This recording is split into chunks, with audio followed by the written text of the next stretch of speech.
Bonjour et bienvenue sur la chaîne YouTube du groupe IGF. Aujourd'hui, nous allons passer en revue les règles sociétales et environnementales appliquées à l'immobilier. Donc bien évidemment, cette vidéo concerne les BTS PI, profession immobilière, principalement, même si elles peuvent évidemment en intéresser d'autres, ça va de soi. Alors on va commencer tout de suite.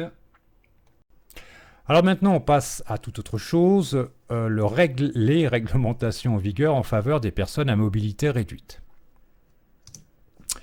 Alors, concernant les bâtiments d'habitation collectifs et maisons individuelles neufs, cet arrêté est mis en vigueur le 25 décembre 2015. Les logements doivent être construits et aménagés de façon à ce que les personnes handicapées puissent s'y rendre sans aucun souci. Alors c'est quoi les soucis?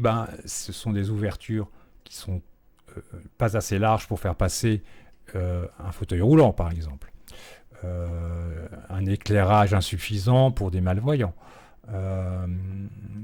voire aucun signal sonore pour des non-voyants.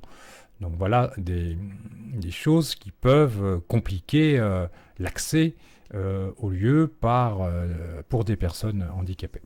Donc attention, seules les constructions individuelles destinées à être occupées par leur propriétaire échappent à ces obligations. C'est-à-dire que si un propriétaire construit sa maison dans le but de l'habiter, à ce moment-là, il n'est pas tenu de respecter cette réglementation.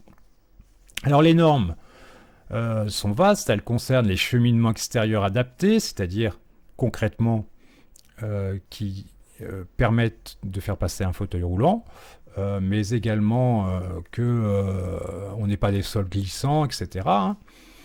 Il doit y avoir un stationnement de véhicules accessible proche du lieu. Les locaux collectifs doivent être adaptés, tels que le garage, la cave, les locaux poubelles, pardon. Les portes et portails doivent être suffisamment larges, toujours pour les mêmes raisons, pour laisser passer sans problème les personnes à mobilité réduite.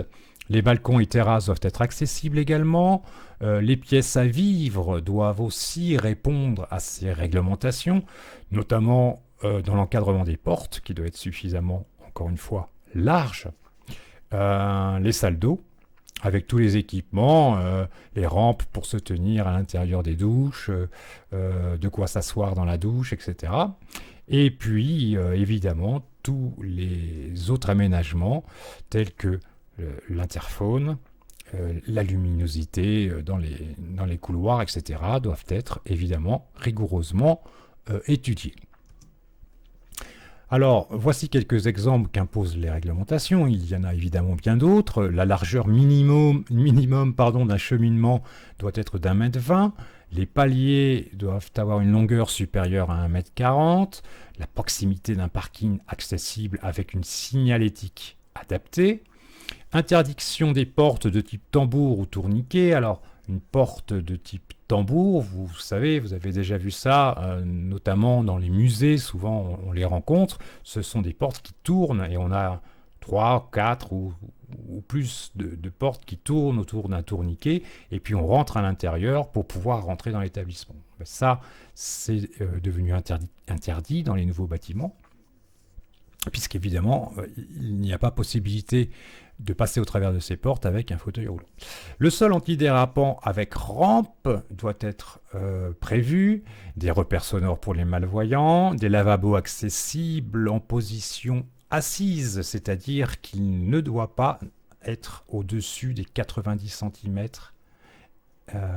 du sol, 90 cm et 1,30 m du sol, pour permettre justement à une personne assise en fauteuil roulant de pouvoir accéder sans problème à ce lavabo.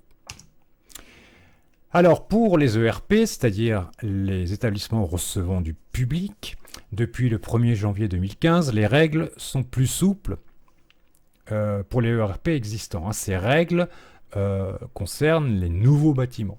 Alors les ERP existants ne sont pas exemptés, mais il y a un assouplissement des règles puisque le bâti étant construit, on ne peut pas à loisir modifier sa structure. Alors, qu'est-ce qui doit être accessible? Eh bien, on va retrouver à peu près la même chose que pour le cas précédent, hein, c'est-à-dire les bâtiments à usage d'habitation, les cheminements extérieurs, le stationnement, l'accès et l'accueil, puisque là on reçoit du public, donc il y a ça en plus que tout à l'heure.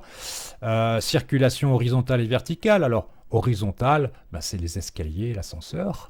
Et puis verticale, ben, c'est pouvoir se déplacer d'un endroit à l'autre sur le même palier, sur le même étage.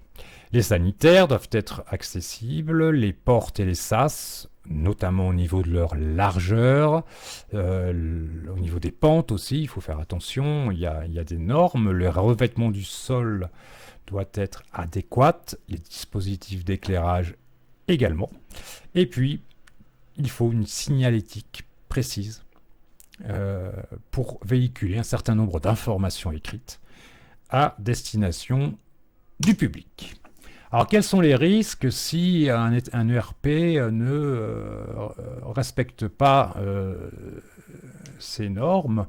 Eh bien, une sanction de 45 000 € est prévue pour les propriétaires et exploitants responsables de la mise en accessibilité d'un établissement recevant du public qui n'aurait pas rempli ses obligations. Donc, ça peut être porté à 225 000 € s'il s'agit là d'une personne morale.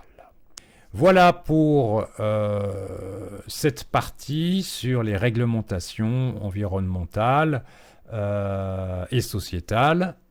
À très bientôt sur la chaîne YouTube du groupe IGF. Bye bye.